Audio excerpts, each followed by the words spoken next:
I work with hundreds of online businesses, and the majority of them share the exact same reason as to why they don't grow, as to why they struggle to get clients, and why they struggle to grow their sales year on year, let alone month on month. And to summarize it best, it's because they are content pussies. And in this video, I'm going to explain why. And if you get your feelings hurt easily, maybe skip this video and watch someone else's. Now, content pussies, for a start, share lots of the same traits. And one of the first is they have this inclination in the back of their head that they just need to nail paid ads. They think that if they get their paid ads working, they can just pay their way to get in front of people. But there's a problem with this. For your paid ads to do incredibly well, your organic content has to do well. Think about your organic content being the cake and your paid ads being the icing. People think that they can just get really good at making icing and that will cover the fact that there's a shit cake underneath. Because all you're doing with paid ads is you're boosting posts, but if those posts don't connect with humans, it doesn't matter how much money you put behind them. And a lot of people out there know that you're a content pussy, so they'll say things in their own ads to make you feel that that's the way out. The reason your business isn't growing is because you've not nailed paid ads. I'm afraid that's bollocks. If you want to win with paid ads, you have to win organic first. And to get good at organic, you need a lot of reputations, a lot of eating shit, a lot of failed attempts. And you've got to learn not only what you're good at, but what the audience wants. For instance, an example of that would be anyone new to creating YouTube is probably being a content pussy. That's why they've not started YouTube. And they go, oh, I don't know what to do. I'm like, well, you make 10 videos about 10 different topics. What topics do I don't care. Because then once you've done those 10 videos and done those 10 topics, one video will have done better than everything else. An example within that example, a friend of mine has a cookbook, hundreds of thousands of followers, hasn't started on YouTube. I said, why not just teach people 10 different things to cook? Then one of those videos might surprise you. Oh, I always thought this recipe was going to do well, but the hot cross buns video seemed to do almost twice as well. Go away and now make more hot cross buns videos. If the trend continues, there's obviously an interest. If it doesn't, it was just a fluke. What if that keeps happening? Well, then why not create a hot cross bun lead magnet? Then once you've created that, they can download something in exchange for their email. Then you could upsell them into a hot cross bun cookery course, or they might buy your apron, your hat, your cookbook, whatever it is. But you wouldn't have known about the hot cross bun desire without some kind of diversity across your portfolio of content as to what people are into. But by being a pussy, you're never going to be able to get those signals back from your audience. Then, in enough time, who knows, you could run some paid promotion behind the hot cross bun recipe kit or whatever it is. You know what I mean? I don't even like hot cross buns. But if you're too much of a content pussy, you're not going to get that feedback from your audience. You're not going to be able to build the very thing that they want. So you haven't earned the right to dominate well with paid ads because you haven't even learned how to dominate with organic. So your next question is probably going to be, so how do I get attention with organic content as a content pussy? Well, the good news is if you don't get attention, no one sees. And what I mean by that is everyone has this crippling fear that if they make a mistake, it's the worst thing ever. Let me tell you, there are plenty of ways where making a mistake is bad. If you jizz in the wrong woman, you now have a child with someone forever.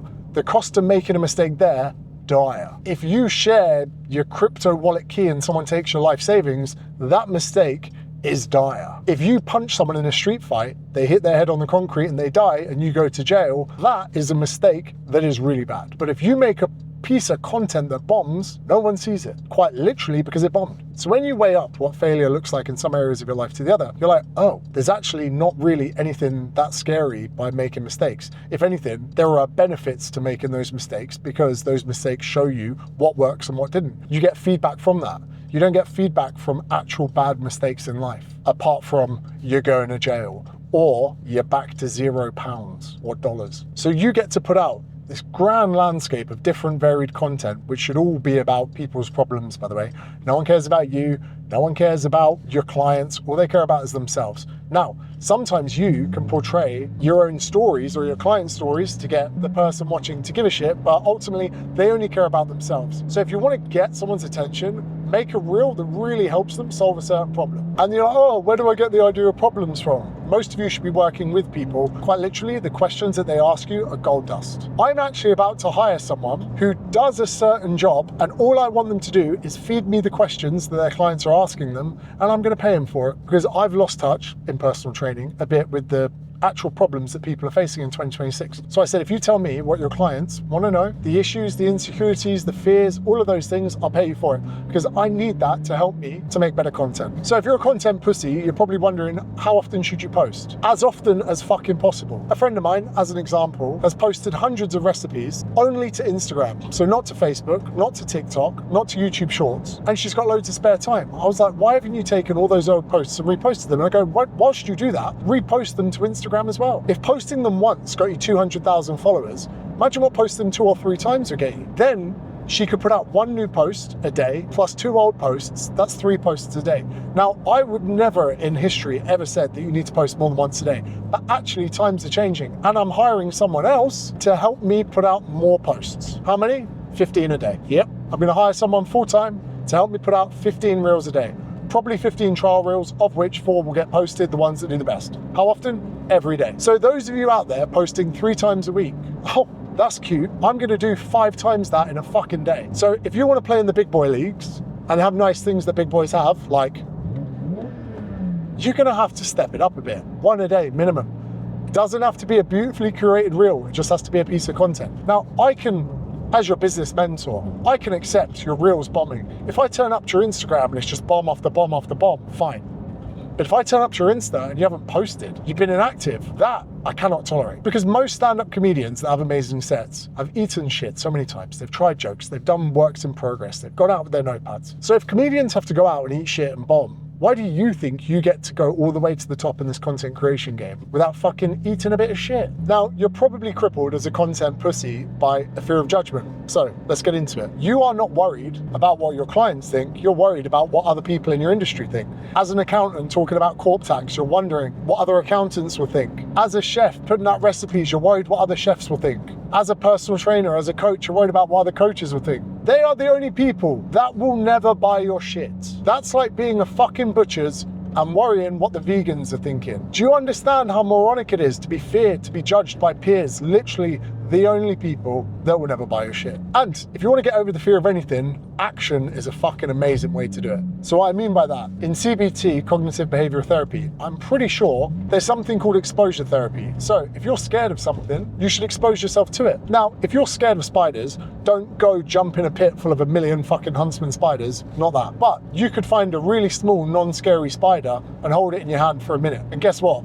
It would help you be less scared of spiders. If you hate public speaking, you could do some public speaking to a crowd of 10 people, do some volunteer work, whatever it is. If you're afraid of asking out girls for their number, you could start complimenting females when you're out and about and just saying, hey, I like your shoes. There are ways that you can break down the fears of anything you have by just getting more exposure to it. So you'll never guess what's fucking rocket science. If you're scared of posting content, where do you think the remedy is to getting better at that? Posting more content. Now, doesn't have to be a camera, doesn't have to be a public place, it could be anywhere. I grew to 1 million followers posting, sitting on my bedroom floor with a tripod and a camera. The only way to get over fear of judgment is to put out fucking loads of content. And if you think there's any way around that, you're a fucking cretin. And as a content pussy, you're probably thinking, oh, is social media really worth it? Oh.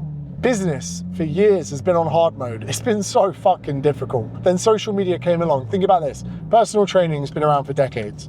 Then Facebook came along and I was like, hold on, I can just put videos out on Facebook and people come to me wanting personal training. Are you fucking kidding me? So I've no longer got to walk the floor. I could just put out videos and people will come to me. I was like, wow, this is the best fucking thing ever. Now I can put this video out and people will click in the link in description, buy my YouTube course, join my mentorship. I don't have to do sales calls or DM strangers. I can just have conversations with people when I'm in my car and make money. Are you kidding me? And the money that I get paid from these videos allows my family to live in a beautiful home, for my missus to drive a luxury car, for us to fly business class when we go to Tokyo in a few weeks. And social media is free. I don't pay YouTube. Well, I do have YouTube Premium. I don't know how people live without YouTube Premium. But I don't pay to post there. Billboards, expensive. Adverts, expensive. Every single means of marketing is expensive. Social media is free. Is social media actually worth it? Yeah. It's the fucking lowest hanging fruit, the easiest thing that you could ever possibly do to win over new business.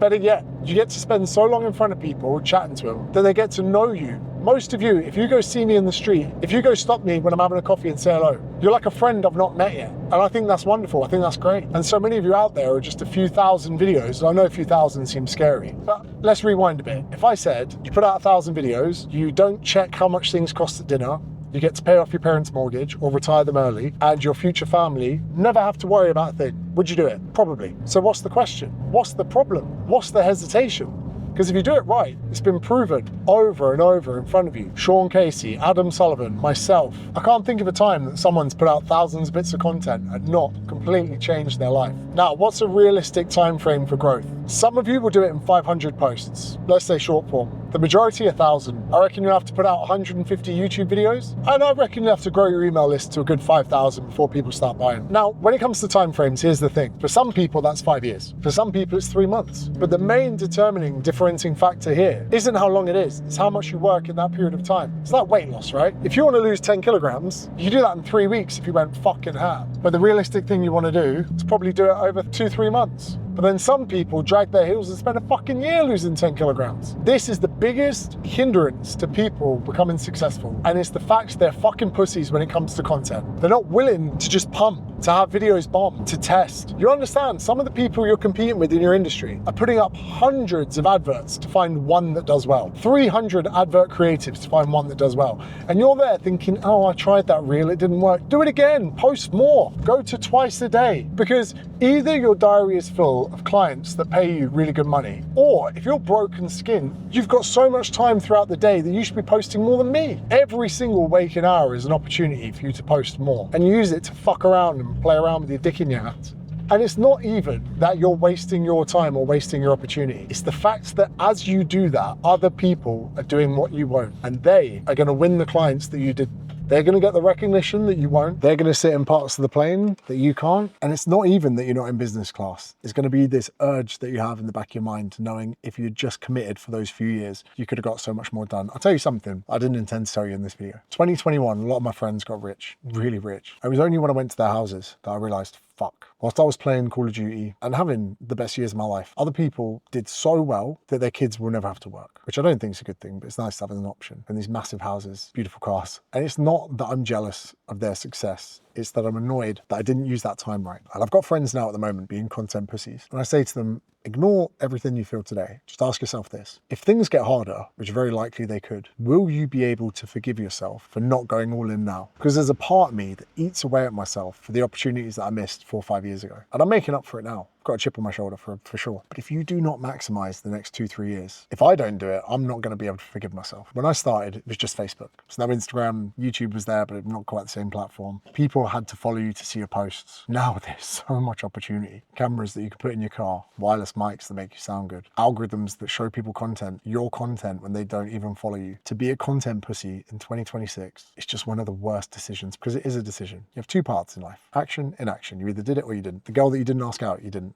ask. It wasn't fate, it was you. Your life right now is a series of decisions of things you've done and things you haven't. And even if you never buy my programs, never join my courses, never join my mentorship, whatever, which most of you won't, and that's fine. If there's one skill that you really need to develop for the future, it's to not be a content pussy. Everything that I've managed to do in the last few years, books, events, cars, houses, fiance, child, social media content, opened everything. And just don't sleep on that opportunity, because I honestly don't know if you'll be able to forgive yourself in a few years' time. You're scared, I get it. So was everyone. But some of us just decided to get on with it anyway. I think George St. Pierre said, courage is not that you're not scared, it's that you are scared and you do it anyway. Links in the description. Use them, don't use them. You can lead a horse to water, but you can't make it drink. Hope you enjoyed that video. If you're not going to buy my shit, click that video there, because YouTube says you need it.